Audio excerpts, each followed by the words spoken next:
साथियों नमस्कार। और आजकल आप सुन रहे हैं श्रीमद् भगवद गीता के इस 13वें अध्याय में क्षेत्र और क्षेत्रज्ञ के विषय में।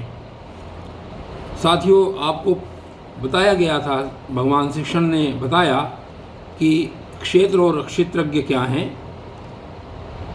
ये एक उपमा के द्वारा समझाया गया। जिस प्रकार खेत होता है, क्षेत्र कहते हैं खेत को, जिस प्रकार खेत में बीज डाले जाते हैं और उन बीजों की सेवा की जाती है और समय आने पर वो बीज अपना प्रभाव दिखाते हैं, उसी प्रकार हमारा शरीर भी एक प्रकार का खेत है।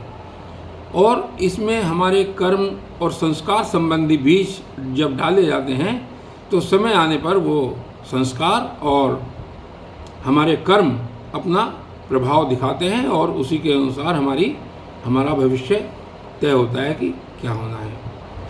तो यहाँ पर क्षेत्र एक शरीर को कहा गया और जो व्यक्ति इस मर्म को जानता है उसको क्षेत्रज्ञ कहा गया। और कल की वीडियो में यहाँ पर जो क्षेत्र के विकार हैं, यानी कि जो हमारे शरीर के अंदर विकार उत्पन्न होते हैं, उनके संबंध में भगवान श्री कृष्ण ने बताया था कि इच्छा, द्वेष, सुख, दुख, धृति, ये सब विकार हमारे क्षेत्र के हैं, हमारे शरीर के हैं। और इस प्रकार उन्होंने आगे बताया कि भाई श्रेष्ठता के अभिमान का अभाव, दंभाचरण का अभाव, किसी भी प्राणी को किसी प्रकार से न सताना, मन, वाणी इत्यादि में सरलता रखना, ये सब चीज़ें कल की वीडियो में बताई गई थी। और फिर उन्होंने बताया कि भाई किस प्रकार हमको अहंकार का अभाव रखना चाहिए। और आज इससे आगे चल रहे हैं श्लोक संख्या 9 की तरफ। आज इसमें फिर इस क्षेत्र के बारे में भगवान श्री कृष्ण कहते हैं। श्लोक संख्या 9 में कहते हैं, अशक्तिर्नरभिष्वंग पुत्रदार ग्रहादिषु नित्यं च संचित्तत्वं इष्टानिष्टोपपत्तिषु। और ये कह रहे हैं कि इस क्षेत्र के अंदर कैसा होना चाहिए कि पुत्र, स्त्री, घर और धन आदि में आसक्ति का अभाव। मनुष्य को क्या करना चाहिए कि पुत्र में, स्त्री में, घर में, यानी कि जो संपत्ति है, धन इत्यादि, इसमें आसक्ति का अभाव होना चाहिए। यानी कि इसमें हमको निस्पृह होना चाहिए, आसक्ति नहीं रखनी चाहिए। और क्या होना चाहिए, ममता का भी नहीं होना चाहिए। अनभिष्वंग यानी कि ममता का न होना, ये भी एक प्रकार की का गुण है। और प्रिय और अप्रिय की प्राप्ति में सदा ही चित्त का सम रहना। हमको प्रिय वस्तु प्राप्त हो जाए अथवा अप्रिय वस्तु प्राप्त हो जाए, हमको अपने चित्त को उसमें सम रखना चाहिए। ऐसे आज यहाँ पर भगवान श्री कृष्ण ने क्षेत्र के लक्षण बताए। और आगे देखिए क्या कहते हैं श्लोक संख्या 10 में, मयि चान्यन्य योगेन भक्तिर्व्यभिचारिणी विविक्त देश सेवित्वम अर्तिर्जन संसदी। और अगले श्लोक में बता रहे हैं कि मुझ परमेश्वर में अनन्य योग के द्वारा अव्यभिचारिणी भक्ति। अब यहाँ पर साथियों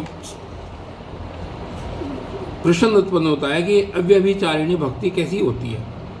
अव्यभिचारिणी भक्ति का तात्पर्य ये है कि जो केवल एक सर्वशक्तिमान परमेश्वर को ही अपना स्वामी मानते हुए स्वार्थ और अभिमान का त्याग करके और श्रद्धा और भाव के साथ प्रेम से भगवान का जो निरंतर चिंतन करते हुए की जाती है, उसका नाम अव्यभिचारिणी भक्ति है।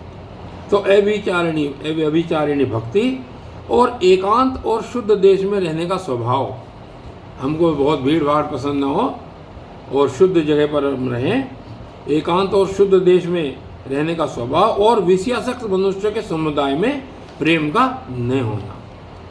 यानी इसका मतलब ये हुआ कि जो लोग बहुत विषयासक्त हैं इन चीज़ों में, जिनकी इंद्रियां लगी रहती हैं विषयों में, उस समुदाय में हम न रहें, उसमें हमारा प्रेम न हो। अगर हम रहें भी तो उसमें हम इस प्रकार से रहें कि हमको अपने उस समुदाय से कोई मतलब नहीं है। तो उसमें विषयासक्त मनुष्यों के समुदाय में प्रेम का न होना। और इससे अगले श्लोक में कह रहे हैं, श्लोक संख्या 11 में, अध्यात्म ज्ञान नित्यत्वं तत्वज्ञानार्थ दर्शनम् एतान्नमिति प्रोक्तम् अज्ञानम यदतो अन्यथा।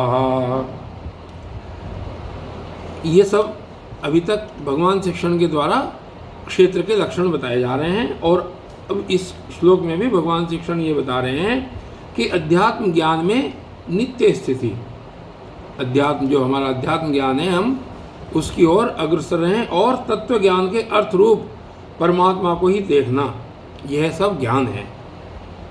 यानी कि ज्ञान क्या हुआ कि जो अध्यात्म ज्ञान में नित्य स्थिति और तत्व ज्ञान के अर्थ रूप परमात्मा को ही देखना, ये सब क्या हुआ, ये ज्ञान हुआ। ज्ञान क्या चीज़ है कि आत्मवस्तु और अनात्म वस्तु जिस ज्ञान के द्वारा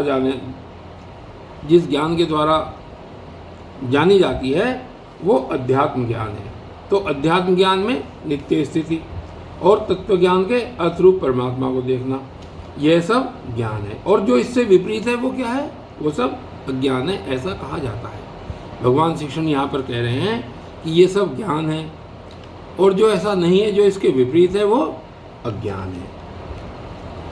और इससे अगले श्लोक में, श्लोक संख्या 12 में भगवान शिक्षण क्या कह रहे हैं, कह रहे हैं कि जो जानने योग्य परमात्मा के स्वरूप का वर्णन है वो बताने की बात कहते हैं, प्रतिज्ञा कर रहे हैं।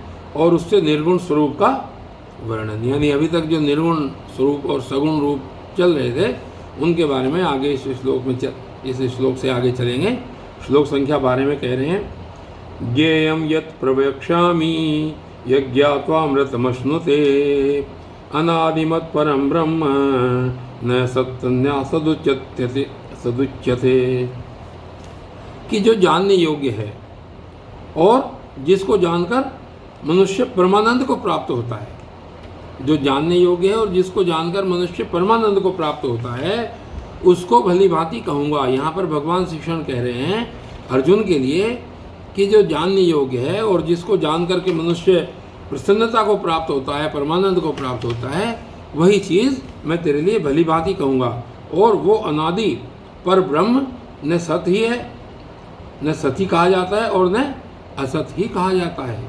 उसको सत्य और असत कुछ भी नहीं कह सकते। वो जो अनादि पर ब्रह्म है, जिसका भगवान शिक्षण यहाँ पर आगे वर्णन करने वाले हैं, वो न सत्य है और न चित्त है।